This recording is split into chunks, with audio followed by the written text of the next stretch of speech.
Hello guys, welcome back to my channel. আজকে আমাদের পুরীর সেকেন্ড দিন। দেখতেই পাচ্ছ আকাশ একেবারে মেঘলা। আমরা এসেছি সানরাইজ দেখতে। একদিকে মেঘলা ঠিক আছে, এমনিতে নাহলে একটু গরম আছে। এখানে দেখো দূরে তোমরা দেখতে পাচ্ছ মাছ ধরে এসেছে আর প্রচণ্ড পরিমাণে ভিড় হয়েছে। আমরাও যাচ্ছি সামনে, আমাদেরও অল্প কিছু টুকটাক মাছ কেনার আছে। চলো দেখি কি কি মাছ এসেছে আর আদৌ আমাদের জন্য কিছু আছে কি না। নৌকার কাছাকাছি এসে দেখলাম অল্প কিছু মাছই পড়ে আছে, তবে আমাদের যেটা নেওয়ার কথা ছিল সেটা কিন্তু একদমই নেই। আর পাশে কিছু কড়ি বিক্রি হচ্ছে, বা বাচ্চাদের যে নজর কাঠি জাল কাঠি বাঁধে সেই সমস্তই এখানে ওনারা বিক্রি করছে। তারপর চলে এসেছিলাম একেবারে সমুদ্রের পাড়ে, সমুদ্রের একটু ঢেউ দেখতে। এখানে বেশ কিছুক্ষণ আমরা দাঁড়িয়েছিলাম আর সমুদ্রটাকে উপভোগ করছিলাম।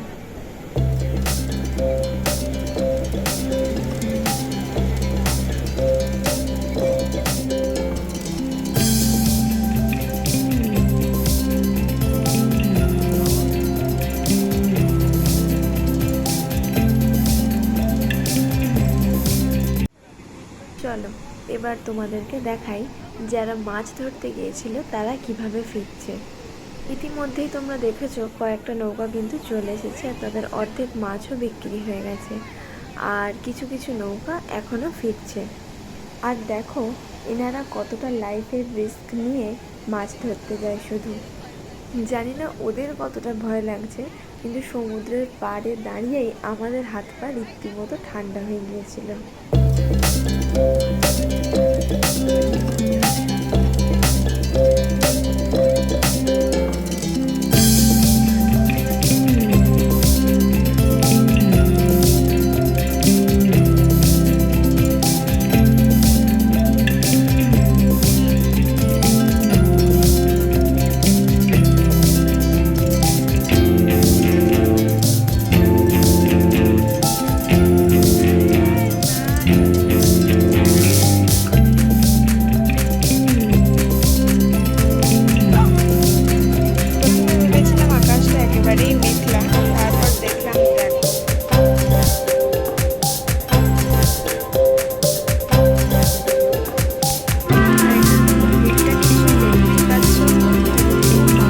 চলো এবার দেখি যে নৌকাটা এলো তাতে কতটা কি মাছ আছে। দেখো এখানে অনেকটা ইলিশ মাছ এসেছে।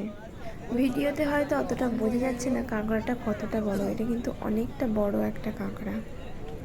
মাছ দেখতে এসে নিজের বরকেই এখন হারিয়ে ফেলেছে। কোথায় যে ওর বর এখন কোন নৌকাটার কাছে গেছে ও বুঝতেই পারছে না। আর সব কটা ফোনও আমার কাছে, মানে ওর ফোনটাও আমার কাছে, আমি বুঝতে পারছি না এবার যে ফোন করবো সেটাও পাচ্ছি না। দেখি এখন ধরে কি মাছ দেখলো, নিজের পছন্দ মতো একটাও মাছ পায়নি, তাই মনে হচ্ছে আমাদের এবার বাজার থেকেই মাছ কিনতে হবে। কি মাছ পেলে?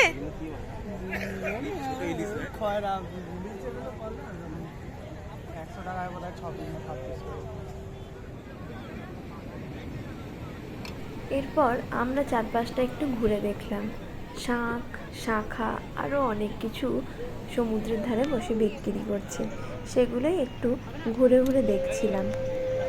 আর আমাদের অল্প টুকিটাকি যা কেনাকাটা ছিল সেগুলো একটু একটু করে সারছিলাম। তারপর ঘুরতে ঘুরতে চোখে পড়ল খুব সুন্দর একটা জিনিস।